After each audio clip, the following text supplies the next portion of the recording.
तुला मरायचं नाही अरुणिमा. अंतर्मनाला वारंवार मी हेच बजावत होते. खरं सांगत होते. आपलं मन जसं सांगतं तसंच अगदी आपलं शरीरही वागतं. अरुणिमा काय सांगते की एक गोष्ट मी या ठिकाणी तुम्हाला सांगते.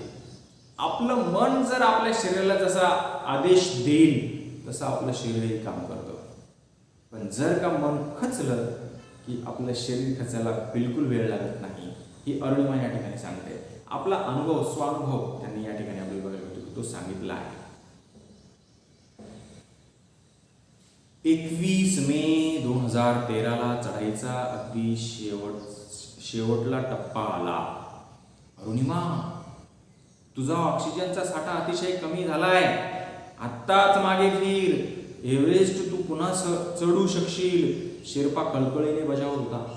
आतला शेर्पा कळकळीने सांगत होता की अरुणिमा, तुझ्याजवळ जो ऑक्सिजन आहे तो शेवटपर्यंत पुरणार नाही आहे तुला. वर जरी गेली तरी वरून खाली येताना सुरुवातीलाच तो संपून जाणार आहे. ऑक्सिजन सिलेंडरमध्ये ऑक्सिजन फार कमी. मन नेहमी सांगत होतं की आता इथून पटकन मागे फिर, तू जिवंत तरी राहशील. दुसऱ्यांदा पुन्हा प्रयत्न करू. परंतु अशीच जर मेली तर काहीही अर्थ नाही. शेर्पा सांगतोय यावेळी मला.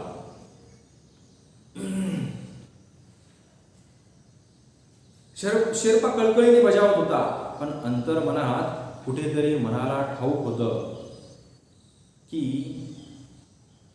Now or never. आत्ता नाही तर कधीच नाही, अशी परिस्थिती होती. आता अगदी या क्षणी जर मी एव्हरेस्ट सर केलं नाही तर माझ्या लेखी माझ्या शरीराने मृत्यूला कवटाळण्यासारखेच होते. शिवाय पुन्हा एकदा इतकी सगळी स्पॉन्सरशिप उभी करणं एक अग्निदिव्यच मला त्याला तोंड द्यावं लागणार होतं. अखेर मी एव्हरेस्ट शिखरावर पोहोचले. हा ऐतिहासिक क्षण कॅमेऱ्यात साठवण्यासाठी मी शेर्पाला विनंती केली. फोटोसाठी माझा शेवटचा साठा असलेला ऑक्सिजन मास्क त्यांनी काढला. शेवटी या सगळ्या प्रसंगामधून अरुणिमाने शिखर सर केलं. अरुणिमा एव्हरेस्टच्या त्या बुलंद शेवटच्या टप्प्यावर ते पोहोचल्या होत्या, जे जगातलं सर्वोच्च शिखर म्हणून ओळखलं जातं. त्याची उंची जगातील सर्वात वर आहे. तिथे ऑक्सिजनची आवश्यकता असतेच. ऑक्सिजन तिथे नसतोच. ऑक्सिजन मिळतच नाही. आणि आता या परिस्थितीमध्ये अरुणिमाला तिथे पोहोचल्यानंतर अरुणिमाने काय केलं? आपल्या शेर्पाला विनंती केली आपला फोटो घेण्यासाठी. मी माझं ध्येय पूर्ण केलं. मी जिवंत राहील की मरेल मला माहीत नाही, परंतु माझ्या यशाचे काहीतरी धागेदोरे, काहीतरी प्रात्यक्षिक, काहीतरी गोष्टी जिवंत राहाव्यात की जेणेकरून मी माझं जे स्वप्न होतं ते पूर्ण केलं आहे. यासाठी शेर्पाला त्यांनी विनंती केली की फोटो घे स्वतःचा. आता या ठिकाणी शेवटच्या क्षणी मास्क अरुणिमाने बाजूला काढला. मी तशीही मरणारच होते, तर माझ्या यशाचे पुरावे असणं अत्यंत महत्त्वाचं होतं. फोटो नंतर शेर्पाला मी व्हिडिओ क्लिपसाठी विनंती केली, तयार केलं. तर तो आधीच पित्त खवळलेला शेर्पा चिडचिडीने का होईना, परंतु त्याने व्हिडिओ घेतला, म्हणजेच त्याने व्हिडिओसुद्धा काढला. अखेर मी भारताचा ध्वज एव्हरेस्टवर फडकवला. अखेर शेवटी काय झालं, मी भारताचा, इंडियाचा जो ध्वज आहे तो या एव्हरेस्ट शिखरावर फडकवला. आता मी उतरू लागले होते. जेमतेम 40-50 पावलांमध्येच माझा ऑक्सिजन साठा संपला. ज्या गोष्टीचं दुःख तीच या ठिकाणी घडली. दुर्दैव. आता बघा, लोक म्हणतात नशीब, गुड लक, ह्या गोष्टींवरती अरुणिमाचा विश्वास नाही. अरुणिमाला माहिती होतं आपलं ऑक्सिजन सिलेंडर संपणार आहे. अरुणिमाला माहिती होता की आपण जिवंत फार कमी शक्यता आहे की खाली पोहोचू. परंतु अरुणिमाला हे माहिती होतं की माझ्या मनातलं स्वप्न मला पूर्ण करायचं आहे. मी जिवंत खाली नाही पोहोचलं तरी चालेल, परंतु मला एव्हरेस्ट शिखरावरती माझा भारताचा ध्वज फडकवायचा आहे. मला एव्हरेस्ट शिखर सर करायचं आहे. एक सांगू, लक, भाग्य, किस्मत, डेस्टिनी असल्या भाकड शब्दांना मी काही मानत नाही, अरुणिमा म्हणते. पण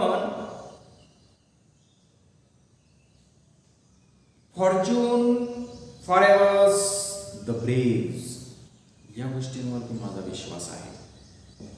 जेव्हा मी गुदमरू लागले, श्वास घेण्याचा प्रयत्न करू लागले, अगदी त्याच वेळी एका ब्रिटिश माणसाने ओझं होतोय म्हणून फेकून दिलेला सिलेंडर आम्हाला दिसला. माझ्या शेर्पाने तो चटकन उचलला व मला अडकवला. सावकाश आम्ही त्या डेथ झोन मधून बाहेर आलो. शक्यच नव्हतं, अरुणिमा जिवंत खाली येणे शक्यच नव्हतं. ईश्वराची ताकद म्हणावी की आणखी काही कुठली तरी शक्ती म्हणावी, हा प्रसंग घडला. एक ऑक्सिजन सिलेंडर त्यांना त्यावेळेला तिथे मिळाला आणि त्या ऑक्सिजन सिलेंडरची मदत घेऊन त्या डेथ झोन मधून अरुणिमा बाहेर आल्या, सही सलामत बाहेर पडल्या. वर चढण्यापेक्षा खाली उतरताना होणाऱ्या मृत्यूचे प्रमाण जास्त असते.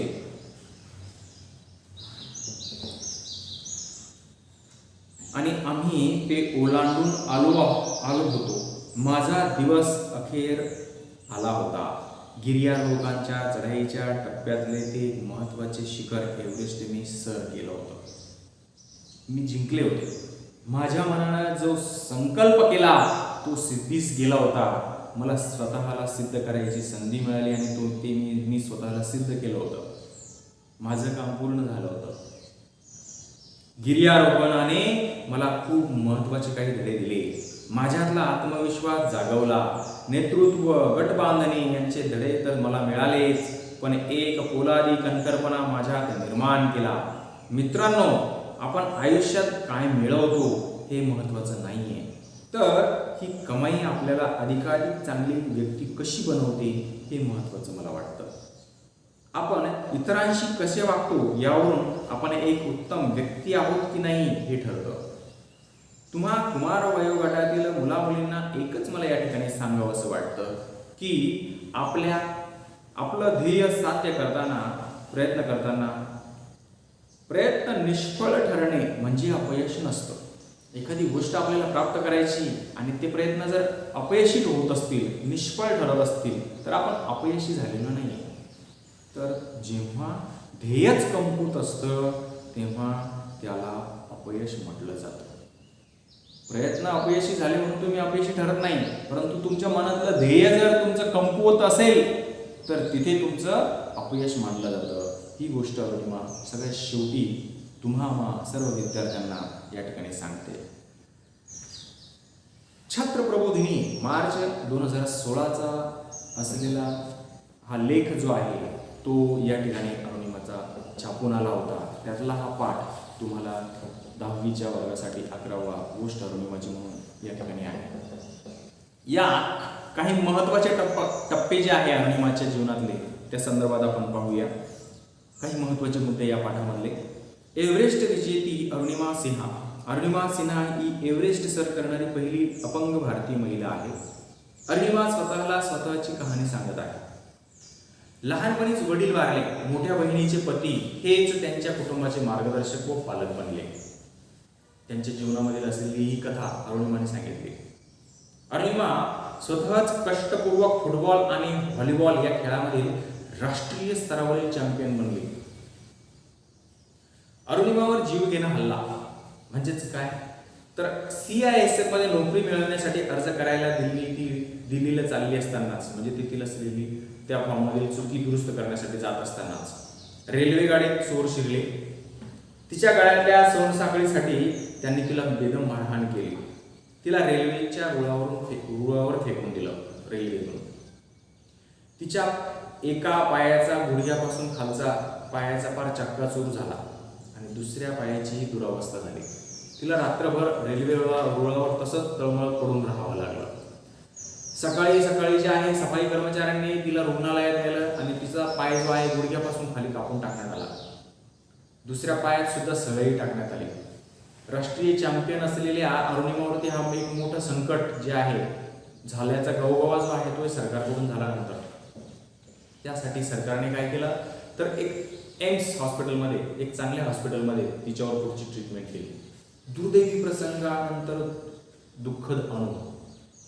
हे प्रसंग कमी होते की काय म्हणून आपल्याला बघायला मिळते की प्रसार माध्यमांमध्ये मात्र अरुणिमाची बदनामी करणाऱ्या अफवा पसरल्या.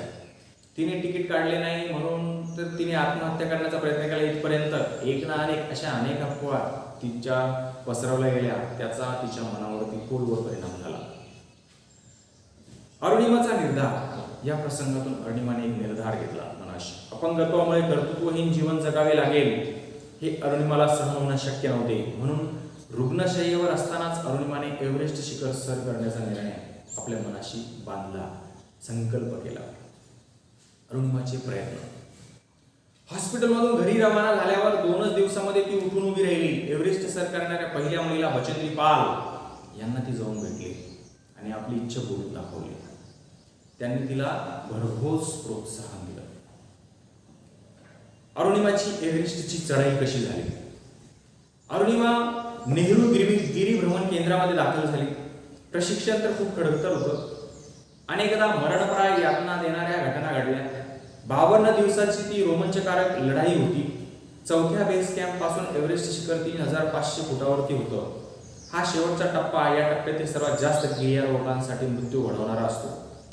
अरुणिमाने प्रचंड धैर्यानं हा टप्पा पार केला. तिच्याकडील प्राणवायूचा साठा संपत आला असतानाही तिने ही मोठी रिस्क घेतली.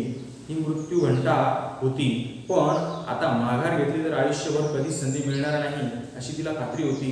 तिने पराकोटीचा निराधाराने एव्हरेस्ट शिखर पार केलं आणि भारताचा झेंडा फडकवला. परतताना प्राणवायू साठा संपला.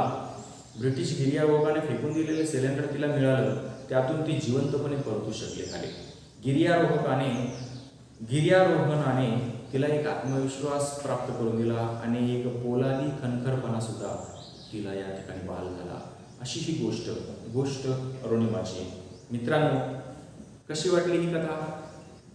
प्रेरणादायक आहे की नाही? जे धडाकेट लोकांना सुद्धा शक्य नाही ते अरुणिमाने करून दाखवलं. म्हणून अरुणिमाच्या या कथेच्या माध्यमातून आपल्याला बऱ्याचशा गोष्टी शिकण्यासारख्या आहेत. तेव्हा आज आपण इथेच थांबूया. धन्यवाद.